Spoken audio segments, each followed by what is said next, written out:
श्रीमद् भागवत गीता का तीसरे अध्याय का 9वां श्लोक यज्ञ और कर्मों की बात करता है। यज्ञार्थात् कर्मणो अन्यत्र लोकोऽयं कर्मबन्धना तदर्थं कर्म कौन्तेय मुक्तसंग समाचर। संस्कृत में इस प्रकार कहा गया है। इसका अर्थ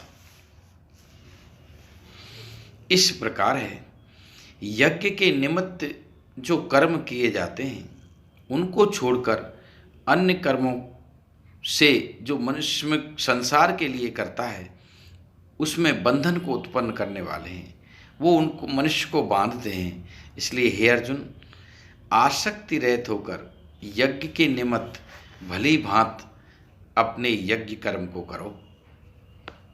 अर्थात दूसरी प्रकार और व्याख्या सहित ये अर्थ इस प्रकार है, यज्ञ के लिए किए गए कर्म ही वास्तव में अवंदनीय कर्म हैं और संसार हेतु जो कर्म किए जाते हैं वो तो सब बंधन के पैदा करने वाले हैं।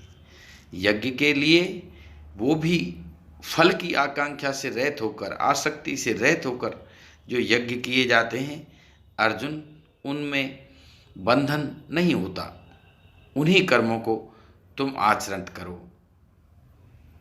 इसको आनंद काव्य गीता काव्य में इस प्रकार बदलती है।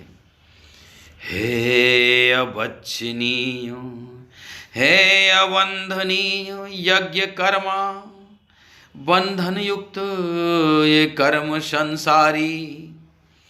यज्ञों हेतु कर्म कर अर्जुन मुक्त रूप हे सद आचार्य।